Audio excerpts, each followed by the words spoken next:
Hello students, कैसे हैं आप लोग। चलिए आज फिर से अपने केमिस्ट्री के क्लास को आगे बढ़ाते हैं। और जैसा कि एटॉमिक स्ट्रक्चर को हम लोग पढ़ रहे थे, तो इसमें कुछ क्लासिकल मॉडल्स हम लोगों ने पढ़ा। जैसे नील बोर के मॉडल को पढ़ा। नील बोर के मॉडल के बाद रिसर्चेज कंटिन्यूअस चलती रहीं और उसके बाद हाइजेनबर्ग अनसर्टेनिटी प्रिंसिपल को भी हम लोगों ने पढ़ा। तो बोर के मॉडल और हाइजेनबर्ग अनसर्टेनिटी प्रिंसिपल को अगर हम देखें, तो हाइजेनबर्ग अनसर्टेनिटी प्रिंसिपल में कहा गया है कि अगर इलेक्ट्रॉन मूव कर रहा है तो इलेक्ट्रॉन के एग्जैक्ट पोजीशन और वेलोसिटी को एक साथ डिटरमाइन नहीं किया जा सकता, जबकि बोर के मॉडल में ऐसा था कि एक साथ उसको डिटरमाइन किया जा सकता था। तो इस तरह से बोर के मॉडल में कुछ कमियां नजर आई लोगों को, और उन कमियों को दूर करने के लिए जो है डी ब्रॉगली के बात पे थोड़ा सा लोगों को साइंटिस्ट को थोड़ा सा झुकाव डी ब्रॉगली के बात पे हुआ कि इलेक्ट्रॉन जो है वो वेव नेचर को शो करता है।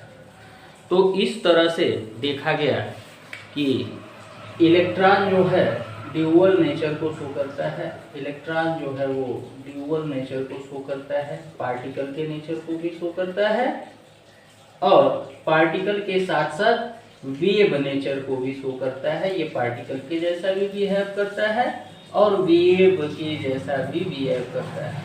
तो इलेक्ट्रॉन के ड्यूअल नेचर के बारे में कंसीडर किया जाने लगा। तो वीडियो को शुरू करने से पहले आज हम इसी नेचर की बात करेंगे, और बड़ा ही इम्पॉर्टेंट टॉपिक आज हम आप लोगों का शुरू करेंगे, यानी बड़ा ही इम्पॉर्टेंट टॉपिक को डिस्कस करेंगे, जिसको हम श्रोडिंगर वेव इक्वेशन कहते हैं। श्रोडिंगर से परिचित होंगे हम लोग।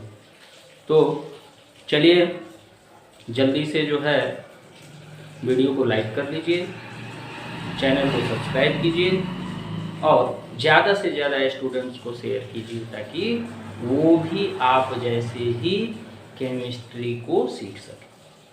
चलिए वीडियो को शुरू कर लेते हैं। तो पार्टिकल को अब हम छोड़ेंगे, हम वेव नेचर को इलेक्ट्रॉन के समझने का प्रयास करेंगे। तो इस वेव नेचर को और उसके पोजीशन को डिटरमाइन करने के लिए कि प्रोबेबल कहाँ इलेक्ट्रॉन होता है, एटम का एक नया स्ट्रक्चर आया। अब वेव इसको माना गया कि ये इलेक्ट्रॉन जो है वेव के मोशन के जैसे मोशन को शो करता है, वेव के जैसे मोशन को शो करता है। तो इसके पोजीशन को एग्जैक्ट बताने के लिए श्रोडिंगर अपना वेव इक्वेशन लेके आया। श्रोडिंगर अपना वेव इक्वेशन लेके आया, और इस वेव इक्वेशन को जो है बताने के लिए उन्होंने एक वेव फंक्शन साई का यूज किया। इसको कहते हैं साई। ये जो शंकर भगवान का त्रिशूल है, इसको कहते हैं साई। तो उन्होंने, और इसको कहा क्या, साई क्या है, वेव फंक्शन है। वेव फंक्शन है, ये वेव फंक्शन है। और उन्होंने इसके लिए एक्सप्लेन किया एक स्टेशनरी वेव का। अब मान लो कि कोई वेव है, कोई वेव है,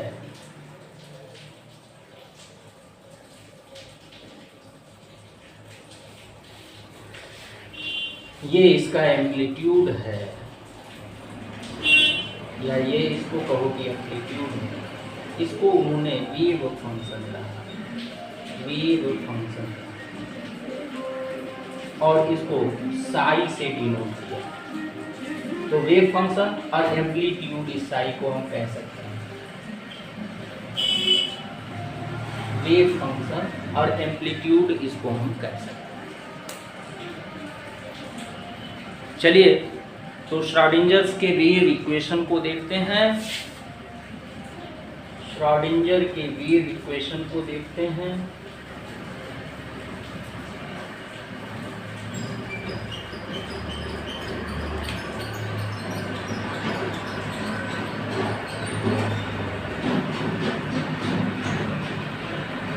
श्रोडिंजर्स वेव इक्वेशन, श्रोडिंजर्स वेव इक्वेशन। तो हम श्रोडिंगर के वेव इक्वेशन को समझने का प्रयास करेंगे अपने इस वीडियो में। तो जैसा कि मैंने बताया कि अपने इक्वेशन को फाइंड आउट करने के लिए उन्होंने एक वेव फंक्शन साई का यूज किया और उनके हिसाब से ये जो साई था इसका value A sine 2πx by lambda के बराबर। उन्होंने बताया कि साई का जो वैल्यू है वो ए साइन 2πx बाई लैम्डा के बराबर है, वेयर ए एक कांस्टेंट है, lambda wave length of wave, wave length of wave. अब इन्होंने पार्टिकल या मैटर वेव बताया कि मैटर वेव की तरह इलेक्ट्रॉन बिहेव करता है, यानी इलेक्ट्रॉन एक मैटर वेव है। इन्होंने अपने इक्वेशन को फाइंड आउट करने के लिए इस वेव फंक्शन को बताने के लिए बताया कि इलेक्ट्रॉन एक मैटर वेव है, यानी मैटर में कोई पार्टिकल है, अगर वो वेव की तरह बिहेव कर रहा है तो वो मैटर वेव है। इसी तरह अगर लाइट को हम ट्रेवल आउट करें, यानी कि वो जो है मैटर का बना हुआ नहीं है, तो उसको इलेक्ट्रोमैग्नेटिक वेव कहते हैं। तो ये मैटर वेव है। अब श्रोडिंगर के फेमस इक्वेशन को फाइंड आउट करने के लिए जो उन्होंने तीनों डायमेंशन में, जैसे इलेक्ट्रॉन है, यहाँ न्यूक्लियस है, न्यूक्लियस के चारों तरफ ऐसा कहा गया कि ये जो इलेक्ट्रॉन है वो सर्कुलर ऑर्बिट में नहीं, ऑल पॉसिबल 3 डायमेंशनल स्पेस में प्रेजेंट होता है और उसका मोशन जो होगा वो तीनों एक्सिस में होगा, यानी कि एक्स एक्सिस में भी वो पाया जा सकता है, वाई एक्सिस में भी पाया जा सकता है और जेड एक्सिस में भी पाया जा सकता है। वो तीनों एक्सिस में पाया जा सकता है। तो तीनों एक्सिस के लिए कंबाइनली हम इनके इक्वेशन को देखेंगे। 3 डायमेंशनल जो है वेव फंक्शन को हम देखेंगे, उसके 3 डायमेंशन के लिए इक्वेशन को फाइंड आउट करेंगे। चलिए तो शुरू करते हैं। उसको फाइंड आउट करने के लिए हमें इस इक्वेशन को हम पहला इक्वेशन मान लेते हैं और इस इक्वेशन को 2 बार डिफरेंशिएट करने की ज़रूरत पड़ती है। इस इक्वेशन को हम 2 बार डिफरेंशिएट करते हैं। तो डिफरेंशिएशन जैसा कि आप जानते हैं कैलकुलस का एक बड़ा ही इम्पॉर्टेंट जो है हिस्सा है। मैथ्स के स्टूडेंट्स के लिए तो ये कुछ नहीं है, मैथ्स के स्टूडेंट्स तो इसको अच्छी तरह से समझते हैं। बायो के स्टूडेंट्स ने भी 11th क्लास में फिजिक्स में इंटीग्रेशन को, फिजिक्स के मैथमेटिकल इंटीग्रेशन और डिफरेंशिएशन को जो है फिजिक्स के मैथमेटिकल टूल्स के रूप में पढ़ा होगा। टीचर्स ने ज़रूर पढ़ाया होगा। अगर नहीं पढ़ाया है तो आगे के क्लासेज के लिए प्रॉब्लम होती है, उसको आप लोग ज़रूर एक बार रिवाइज कर लें। इतना तो कम से कम मैथ्स आना ही चाहिए। तो इसको चलिए हम डिफरेंशिएशन करते हैं। इसका x with respect to x हम डिफरेंशिएशन करेंगे और 2 बार डिफरेंशिएट करेंगे। इसको एक बार नहीं 2 बार डिफरेंशिएट करेंगे by differentiation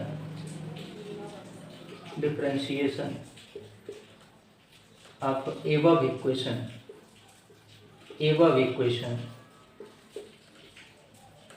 with respect to x के रेस्पेक्ट में हम इसको डिफरेंशिएट करेंगे।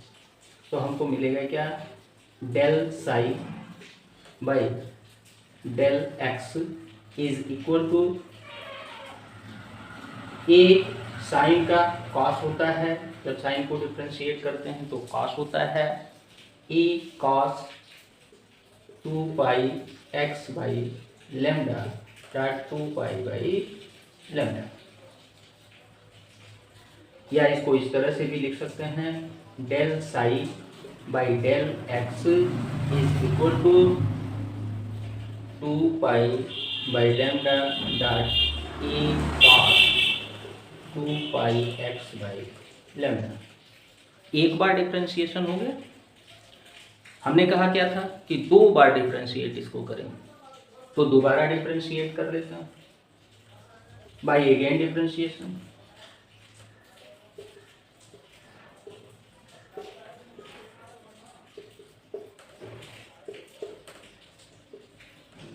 वी गेट, हमको मिलेगा क्या, दोबारा अगर डिफरेंशिएट करें तो हमको क्या मिलेगा, del square psi by del x square is equal to 2 pi lambda A cos 2 pi x by lambda dot 2 pi by lambda.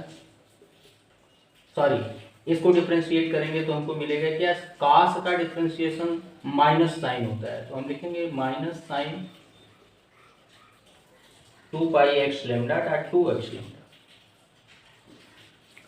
और we can write del square sine by del x square is equal to 2 टू जा, minus को पहले लगा देते हैं, 2 टू जा 4 pi square by lambda into lambda, lambda square A sine 2 pi x by lambda.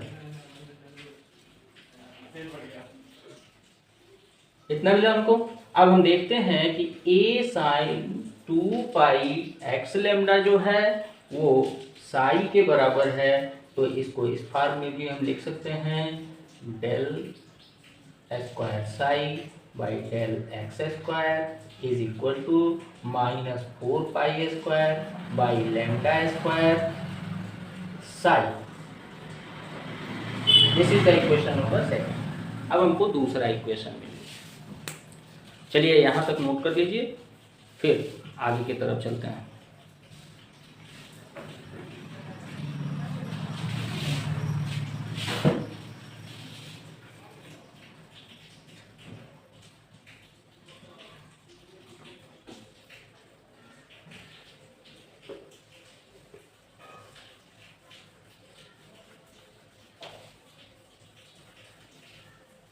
ये हमारा पहला इक्वेशन मिल गया, ये हमारा दूसरा इक्वेशन मिल गया। अभी तक हम लोगों ने 2 इक्वेशन को फाइंड आउट किया है।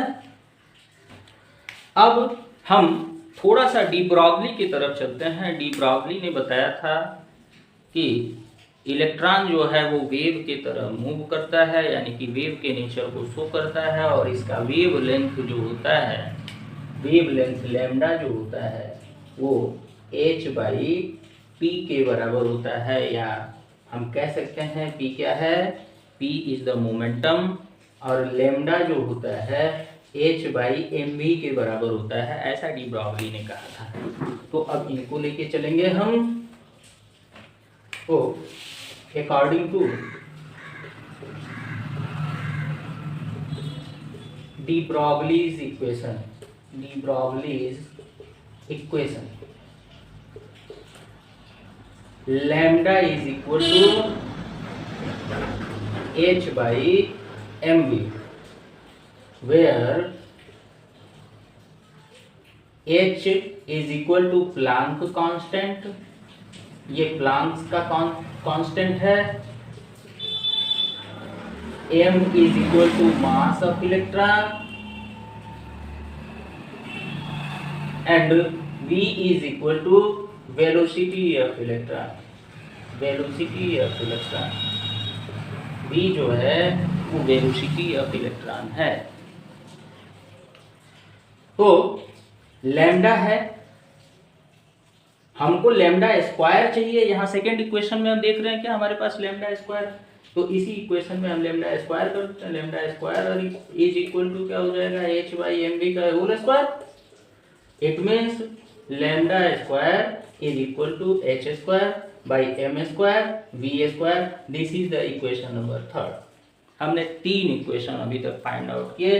पहला इक्वेशन ऐसा उन्होंने साई के वैल्यू को बताया था, यानी वेव फंक्शन की वैल्यू को श्रोडिंगर ने बताया था। इसको 2 बार डिफरेंशिएट करने के बाद हमको दूसरा इक्वेशन मिला, और फिर से फाइनली डी ब्रॉगली के इक्वेशन से, जो कि उन्होंने वेव लेंथ के लिए दिया था कि इलेक्ट्रॉन वेव की तरह बिहेव करता है और उसका वेव लेंथ जो होता है h बाई एम वी के बराबर होता है, उसका स्क्वायर करके हमने तीसरा इक्वेशन फाइंड आउट किया। अभी तक सब कुछ क्लियर होगा, बहुत ही इजीली समझेंगे, बहुत ही आसानी से जो है हम श्रोडिंगर के वेव इक्वेशन को फाइंड आउट करेंगे। सभी वही टर्म्स हम यहाँ पे इन्वॉल्व कर रहे हैं जो पीछे 9th वगैरह में आपने पढ़ा हुआ है, 9th 10th में पढ़ा हुआ है। एक इंक्लूड किया हमने क्या, डी ब्रॉगली इक्वेशन। पीछे के वीडियो में डी ब्रॉगली इक्वेशन के बारे में मैं आपको बता चुका हूं। अगर आपने वीडियो नहीं देखा है तो वेव नेचर ऑफ इलेक्ट्रॉन को जरूर देख लें। तो उस वीडियो का जो है मैं लिंक डिस्क्रिप्शन में डाल दूंगा, उसको देखें, फिर आगे की तरफ बढ़ें। तो अब आगे चलते हैं। यहां तक नोट कर लिया, जल्दी से नोट कर लीजिए, आगे की तरफ चलते हैं।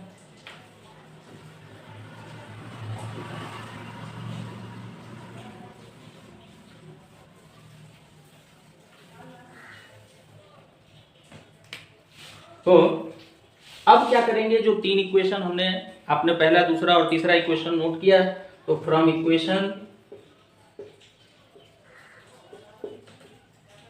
सेकेंड एंड थर्ड,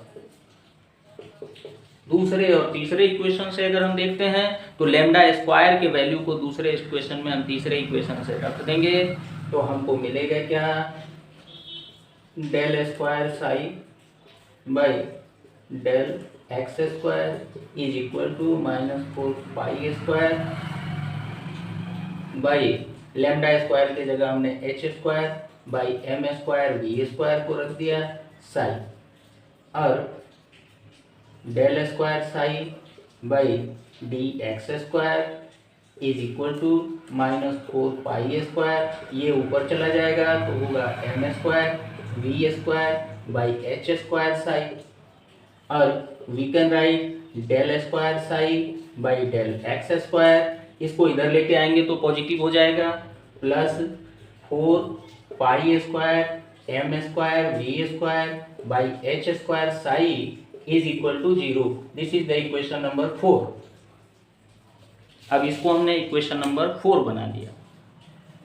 चलिए यहां तक जल्दी से नोट कर लीजिए, चौथे इक्वेशन तक, फिर आगे बढ़ते हैं। वीडियो को पॉज करके नोट करते हुए चलिए।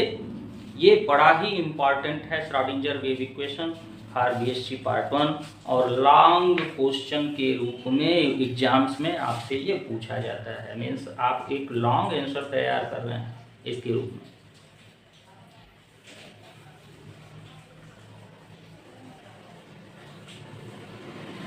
तो फोर्थ इक्वेशन हमको क्या मिला, del square psi by D x del x square plus 4 pi square m square we square by H square psi is equal to 0। ये हमारा fourth equation, this is the fourth equation. अब हम जानते हैं total energy of electron क्या होगी। Total energy of electron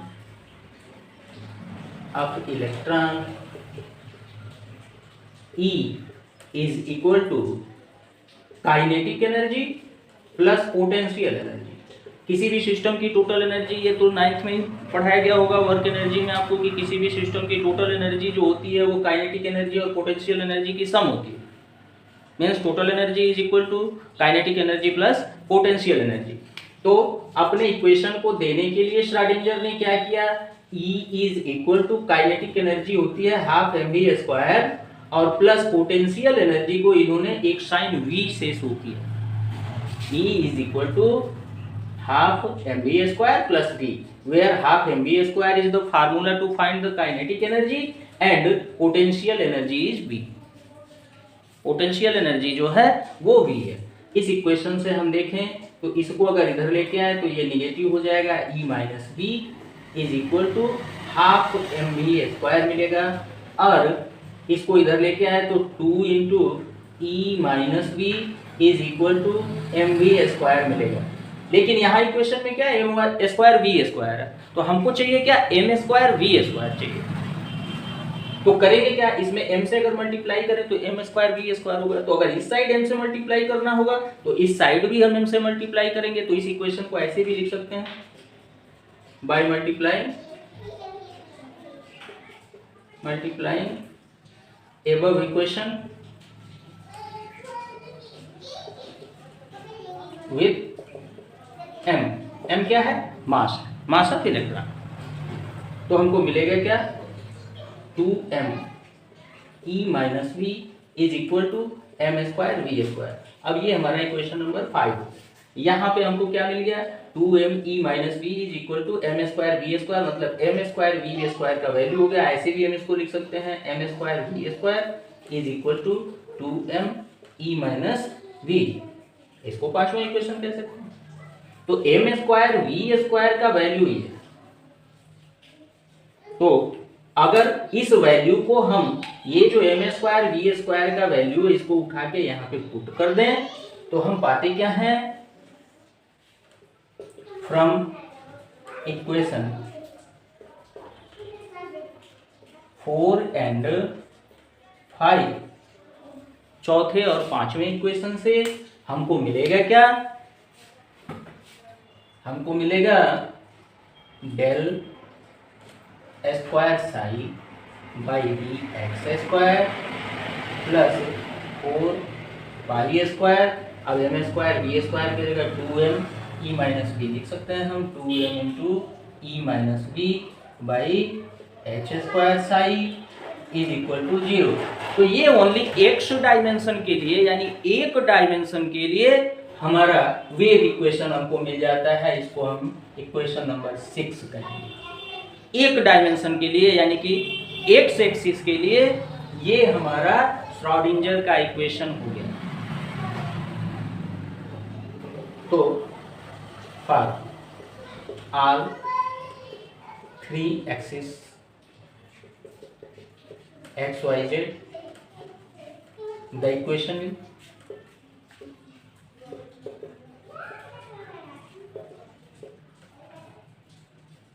क्या होगा? अब यहाँ ओनली एक्स एक्सिस को लेके चल रहे थे, अब तीनों एक्सिस को कंबाइन कर देंगे।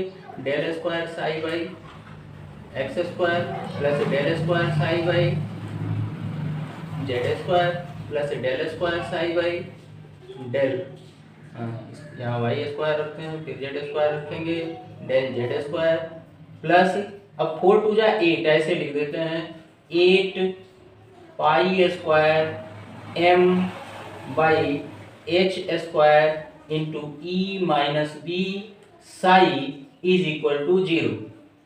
इसको कहते हैं श्रोडिंगर वेव इक्वेशन। ये हमारा रहा Schrodinger wave equation. This is the Schrodinger wave equation. ये श्रोडिंगर वेव इक्वेशन है। और इससे मिलेगा क्या? जैसे आप अपर क्लासेज में जाते हो या इंजीनियरिंग वगैरह में वेव मैकेनिक्स में देखोगे तो इसको सॉल्व करना होता है।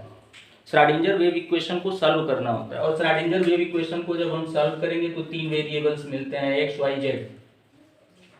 कोई भी वैल्यू इनका आ सकता है। जैसे इस इक्वेशन को जब हम सॉल्व करेंगे तो अब वैसे ही मैं बिना सॉल्व किए ही कर सकता हूँ। इससे एक्स का वैल्यू मिलेगा, इससे वाई का वैल्यू मिलेगा, इससे जेड का वैल्यू मिलेगा। तो 3 वेरिएबल्स हमको मिलेंगे इस इक्वेशन से। ये जो 3 वेरिएबल्स हमारे हैं ये मेनली आगे चल के हम डिस्कस करेंगे। 3 क्वांटम नंबर्स हैं। These values of variables should भी, कुछ भी हो सकता है, 1 2 3 मान लो, इसका 1, इसका 0, इसका 2 मान लो, कुछ भी वैल्यू अगर आप इसका लेके आते हो तो these are the 3 quantum numbers. 3 quantum numbers, 3 quantum numbers, ये 3 क्वांटम नंबर्स होते हैं। जो वैल्यूज आते हैं ये 3 क्वांटम नंबर्स होते हैं। और ये 3 क्वांटम नंबर ही डिसाइड करते हैं कि एक्चुअल में इलेक्ट्रॉन का पोजीशन क्या है। आप अब सोचोगे कि सर कह रहे हैं 3 क्वांटम नंबर, हम लोगों ने तो 4 क्वांटम नंबर पढ़े हुए हैं। 11th में हमने पढ़ा है 4 क्वांटम नंबर होते हैं, सर कह रहे हैं 3 क्वांटम नंबर। तो एक्चुअल में बच्चों बात ये है कि सबसे पहले 3 क्वांटम नंबर्स ही बताए गए थे। Principal quantum number, azimuthal quantum number और मैग्नेटिक क्वांटम नंबर। चौथा क्वांटम नंबर जिसको हम स्पिन क्वांटम नंबर कहते हैं वो बहुत बाद में जो है इंक्लूड किया गया, बहुत बाद में जोड़ा गया।